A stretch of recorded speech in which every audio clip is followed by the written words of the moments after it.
The message was brutal in its simplicity. Humanity's petition for Galactic Coalition membership, DENIED.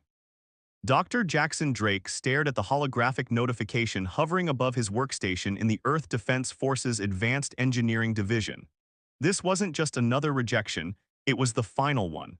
After 50 years of attempts, the Coalition had permanently closed their doors to humanity. They didn't even bother with a formal hearing this time, Captain Olivia Way said, her voice tight with anger as she paced the laboratory. The evening lights of New Singapore's skyline cast moving shadows through the window behind her. 5 decades of technological advancement, peaceful first contact missions, and diplomatic outreach, all dismissed because we're too primitive to join their precious coalition.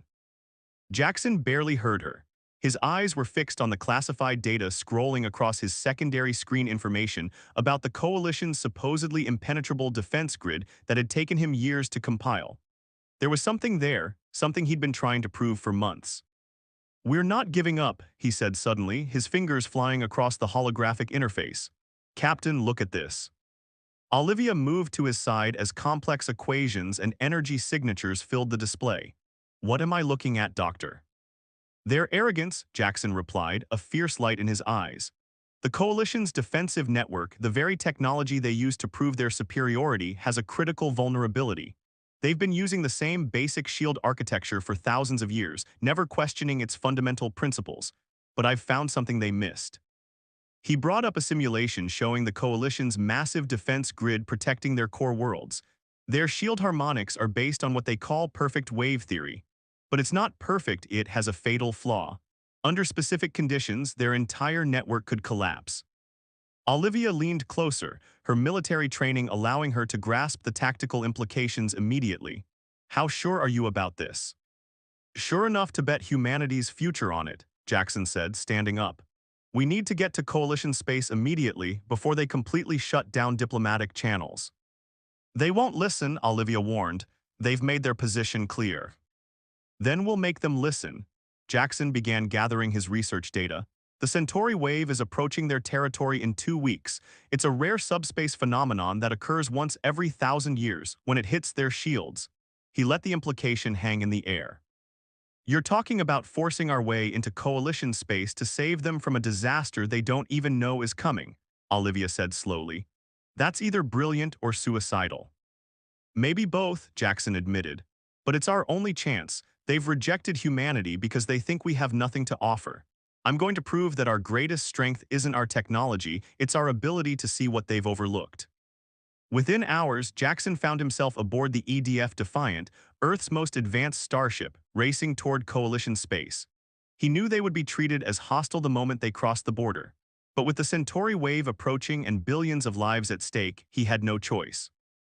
As the ship prepared for its first faster-than-light jump, Jackson reviewed his calculations one final time. His entire career, humanity's entire future, would depend on proving that one human engineer could see what an entire civilization of advanced beings had missed.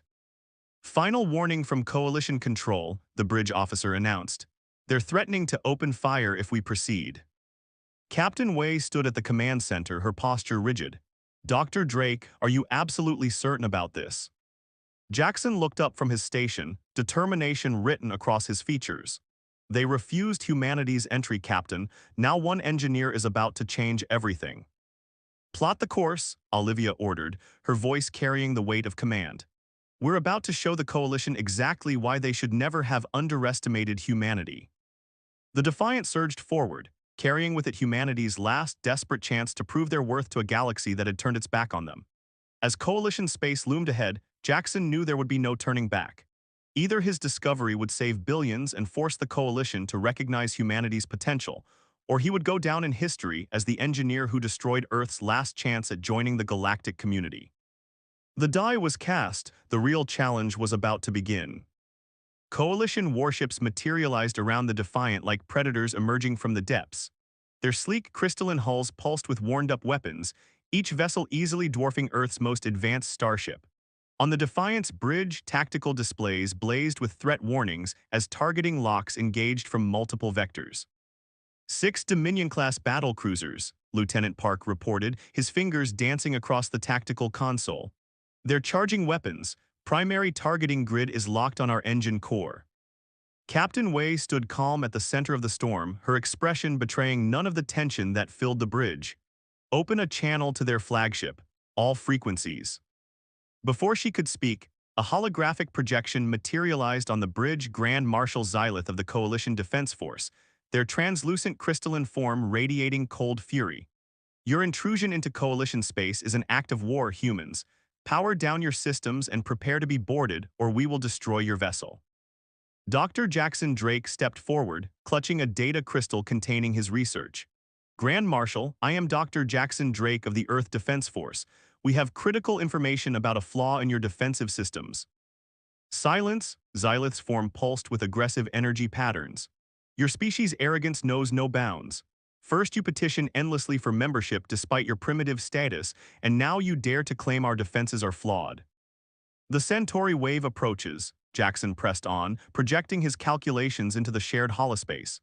When it hits your shield network in 13 days, the resonance cascade will. Enough, Coalition targeting locks tightened. You have 10 seconds to power down before we open fire. Captain Wei's voice cut through the tension. Grand Marshal, shoot us down and you doom billions of your own people. Give us 1 hour to prove our claims, that's all we ask. A tense silence filled the void between ships. Jackson could see the Coalition cruise through the holographic feed, their alien features showing mixtures of contempt and curiosity. 40 minutes, Xylith finally responded. You will be escorted to Coalition Station Proxima. Any deviation from the designated course will result in immediate destruction. The hologram vanished. As the Defiant fell into formation with its escorts, Jackson turned to Captain Wei. Thank you for backing my play. Don't thank me yet, she replied grimly. You've got 40 minutes to convince the most advanced civilization in known space that their fundamental understanding of shield harmonics is flawed. No pressure. The journey to Station Proxima passed in tense silence. Jackson used every second to refine his presentation, knowing he would face an audience predisposed to dismiss everything he said. His hands moved rapidly through holographic displays, fine-tuning simulations and double-checking calculations. Station Proxima loomed before them, a massive structure of crystalline spires and energy fields that served as the Coalition's primary research facility in this sector. As they docked, Jackson caught glimpses of technology that would make Earth's most advanced scientists weep with envy. A delegation of Coalition officials waited in the docking bay, led by Chief Engineer Zendrax, a towering figure composed of shifting metallic segments that flowed like liquid mercury. Follow me, humans, the Grand Marshal awaits. They were led through corridors of impossible architecture, passing laboratories where energies unknown to human science danced and swirled. Jackson memorized everything he saw, knowing that each glimpse of Coalition technology could be invaluable to Earth's development if they survived the next hour. The presentation chamber was packed with Coalition's finest minds, their varied forms filling tiered seating that rose high above the central platform. Grand Marshal Xylith presided from an elevated position, their crystalline form now expanded to an intimidating size. You have 35 minutes remaining, Xylith announced. Present your evidence. Jackson stepped onto the platform, feeling the weight of countless alien eyes upon him. Behind him, Captain Wei and his small team of engineers stood ready to assist. This was it, humanity's last chance to prove their worth. Honored members of the Coalition, he began, activating his holographic displays. What I'm about to show you will challenge everything you believe about shield harmonics. But before I demonstrate the flaw in your defenses, I need you to understand why humanity, were able to see something you've missed for millennia. He brought up a simple diagram showing the evolution of human technology. Unlike your species, we didn't inherit advanced technology from precursor civilizations. Every step of our development was earned through trial and error, through questioning basic assumptions and finding new ways to solve old problems. This perspective, this need to question. Everything is what led me to discover something your engineers have overlooked. The chamber erupted in murmurs and electromagnetic pulses of disagreement, but Jackson pressed on. He had less than 30 minutes to change the minds of beings who had dismissed humanity as primitive for half a century. Time to show them exactly why they were wrong. As he dove into the technical presentation, Jackson knew he wasn't just fighting for his own credibility or even Earth's membership in the Coalition. He was fighting to prove that sometimes the most valuable perspective comes from those who haven't yet learned what's impossible. The holographic models above Jackson's head spun with increasing complexity as he reached the core of his argument. Your shield harmonics are based on the seventh theorem of wave stability, he explained, highlighting a specific mathematical sequence. But your ancestors made one crucial assumption that's about to prove catastrophically wrong. Chief Engineer Zendrax's Mercury-like form rippled with what the Universal Translator interpreted as contempt. The seventh theorem has protected coalition worlds for 12,000 years, human. You expect us to believe that every scientist and engineer in our history missed something that you, a member of a species that barely understands quantum mechanics, somehow discovered. Yes, Jackson replied firmly, because we looked at it differently. He expanded the display to show a three-dimensional representation of the Coalition's shield network. You've been building on the same foundational principles for millennia, each generation accepting the basic assumptions of the last. But we humans had to develop our understanding of shield harmonics from scratch. We asked questions your people stopped asking ages ago. A warning klaxon suddenly blared through the station. Lieutenant Park burst into the chamber, his face pale. "Doctor, Captain, you need to see this." The massive display screens surrounding the presentation chamber switched to long-range sensor feeds. The Centauri wave, a massive ripple in subspace that should have been days away, was visible at the edge of Coalition space. "Impossible," Grand Marshal Xylith declared, their crystalline form pulsing with alarm patterns. "The wave's acceleration is unprecedented." "Not impossible," Jackson corrected, quickly adjusting his calculations. "The wave is behaving exactly as my models predicted. When it hits your shield network, the resonance cascade will." "Enough," Xylith's voice boomed through the chamber. "This is clearly a human deception. Your vessel penetrated our space just as this wave appeared. You engineered this crisis to force our acceptance." Captain Wei stepped forward, her voice sharp with authority. "If we had that kind of technology, we wouldn't need your acceptance. The timing is coincidence, but it's also our only chance to prove Dr. Drake's theory correct."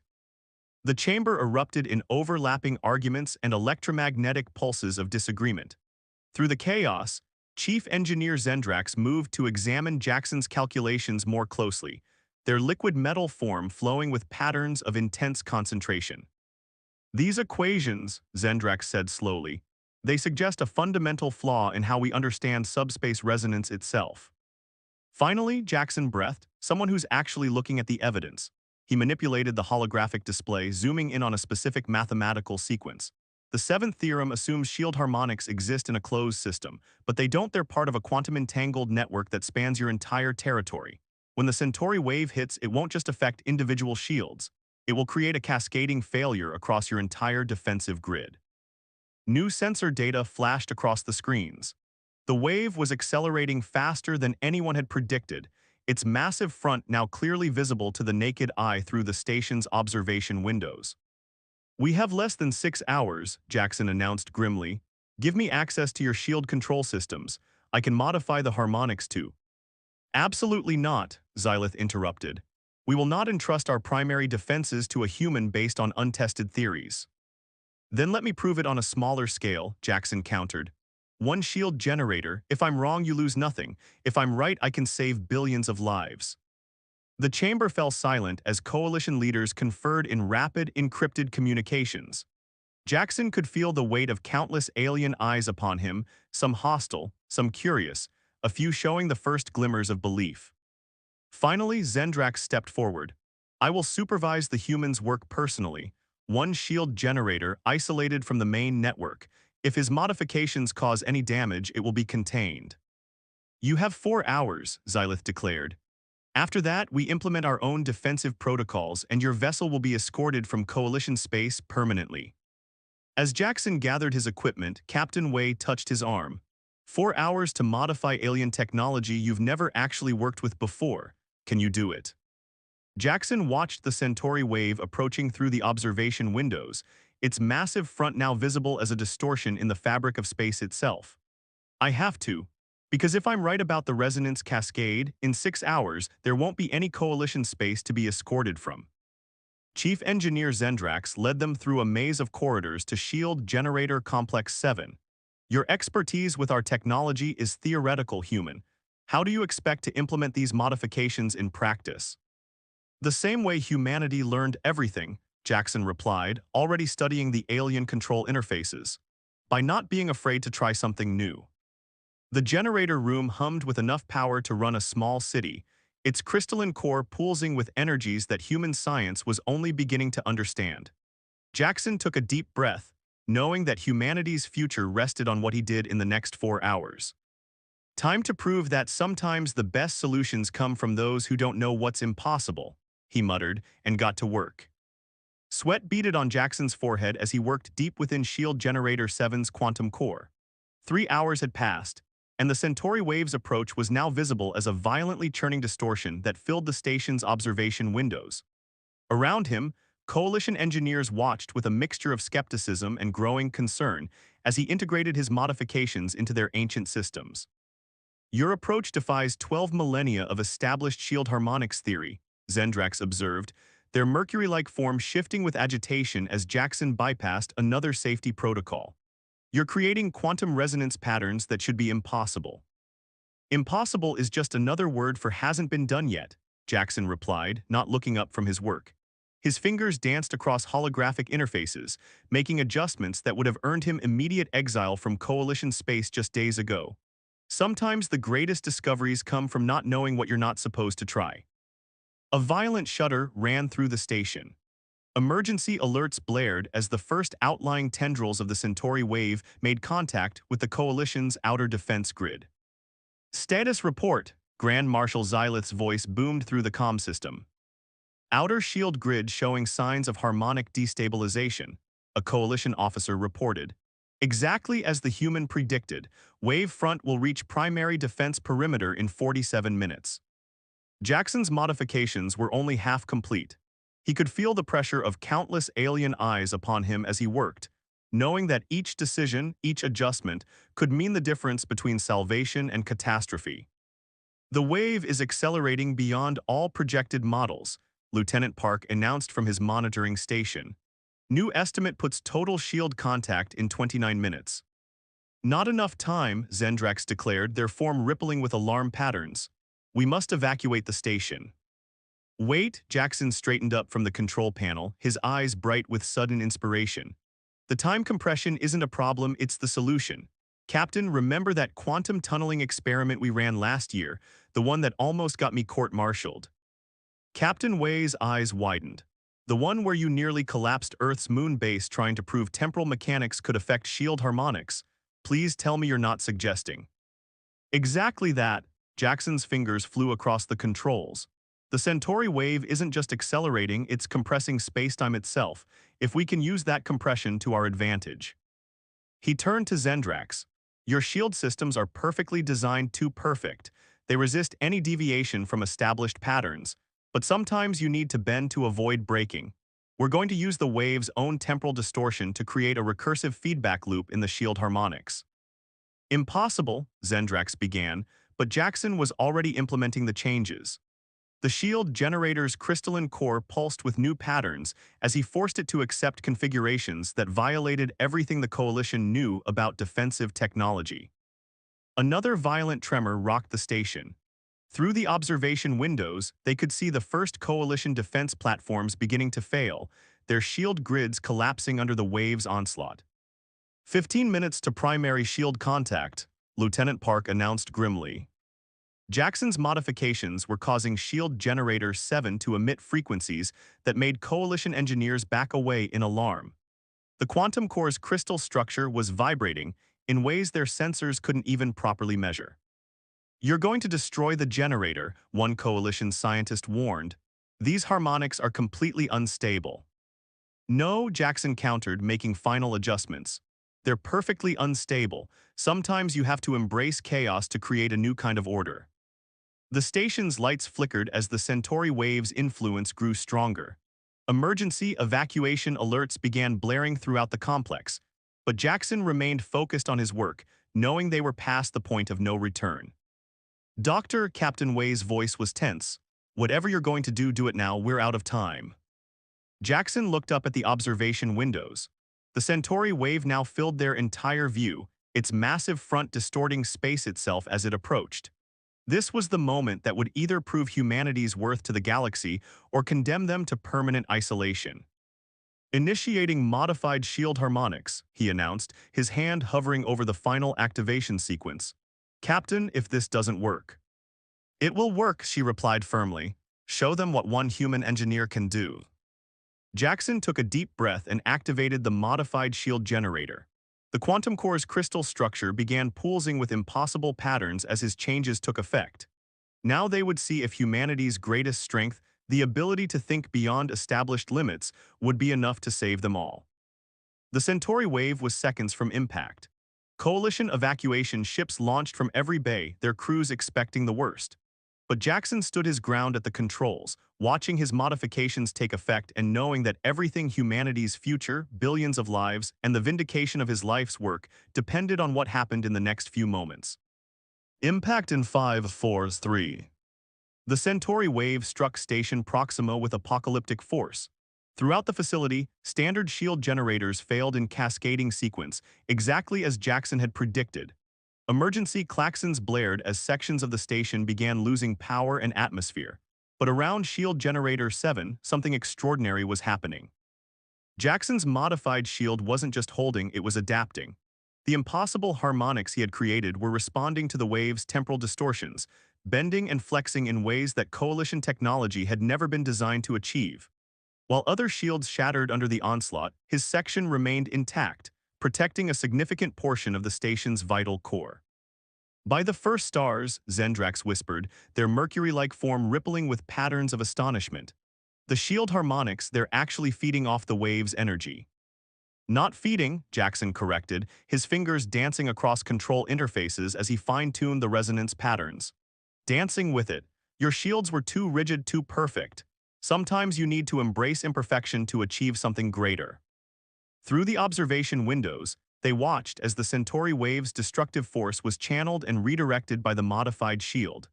Where standard coalition defenses had tried to block the wave entirely, Jackson's modifications allowed it to partially pass through, bleeding off its energy in controlled bursts that actually strengthened the shield's integrity. Transmitting shield modification protocols to all surviving coalition vessels and installations, Lieutenant Park announced, his voice tight with urgency. Multiple stations reporting successful implementation. They're adapting the changes to their own systems. Grand Marshal Xylith's holographic form materialized in the control room, their crystalline structure showing patterns that the Universal Translator identified as a mix of shock and reluctant admiration. You were right, human. Our certainty in our own perfection nearly destroyed us.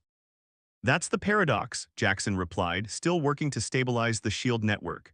Sometimes the most valuable perspective comes from those who haven't yet learned what's supposed to be impossible. Humanity's greatest strength isn't our technology, it's our willingness to question everything, even our own limitations. The next hours passed in a blur of activity as coalition engineers worked alongside Jackson and his team to implement the shield modifications across their territory. The Centauri wave gradually passed, leaving behind a changed landscape, both physically and politically. 3 days later, Jackson stood before the full coalition council. The chamber, usually arranged in strict hierarchical tiers, had been reorganized. The human delegation now stood on equal footing with representatives from the most advanced coalition species. Dr. Jackson Drake, High Chancellor Xylith began, their form glowing with formal ceremony patterns. You have done more than save countless lives. You have shown us a truth we had forgotten, that progress comes not from perfection but from the courage to question it. The Chancellor's form shifted, producing a crystalline object that pulsed with complex energy patterns. The Coalition hereby extends an unprecedented offer. We propose the creation of a new category of membership, Innovation Partners. Earth will be granted full access to Coalition technology and resources, with the understanding that you will help us question our assumptions and find new ways to solve old problems. Captain Wei stepped forward. You're not just accepting us as junior members after rejecting us for so long. No, Zendrax answered, their mercury-like form flowing with patterns of acknowledgement. We are accepting you as equals, not because you match our advancement, but because you have shown us the value of your different perspective. One human engineer proved that sometimes the greatest breakthroughs come from those who dare to challenge millennia of accepted wisdom. Jackson looked around the chamber, seeing now familiar alien faces that had transformed from skeptics to allies. On behalf of Earth, we accept, but with one condition. The council stirred with surprise. Even after everything, a human daring to place conditions on coalition membership was unprecedented. Name it, Xylith commanded. That this partnership be truly equal, Jackson said firmly. We have much to learn from you, yes, but you also have much to learn from us. Let this be the beginning of real collaboration where all perspectives are valued and no assumption goes unquestioned. The chamber filled with patterns of agreement light pulses, electromagnetic signatures, and crystalline resonances all indicating approval. Humanity had earned not just acceptance, but respect. Later, standing at the observation deck of Station Proxima, Jackson watched Coalition and human engineers working side by side to implement his shield modifications across the sector. Captain Wei joined him, holding 2 cups of actual Earth coffee, a luxury she'd somehow managed to preserve through the crisis. Not bad for someone they called primitive just a week ago, she said, handing him a cup. You didn't just change their technology, you changed their entire perspective on progress. Jackson took a sip, savoring the familiar taste amid the alien surroundings. That's the real breakthrough, isn't it? Not the shield modifications, but proving that sometimes the best solutions come from those willing to risk everything to prove something is possible. Through the reinforced windows, they could see Earth ships arriving through Coalition space gates, no longer treated as intruders but welcomed as valued allies. In less than a week, one engineer's refusal to accept rejection had transformed humanity's future among the stars. They refused humanity's entry, Wei mused, until one engineer changed everything. No, Jackson corrected with a smile, until one engineer proved that change itself is the greatest strength we have to offer.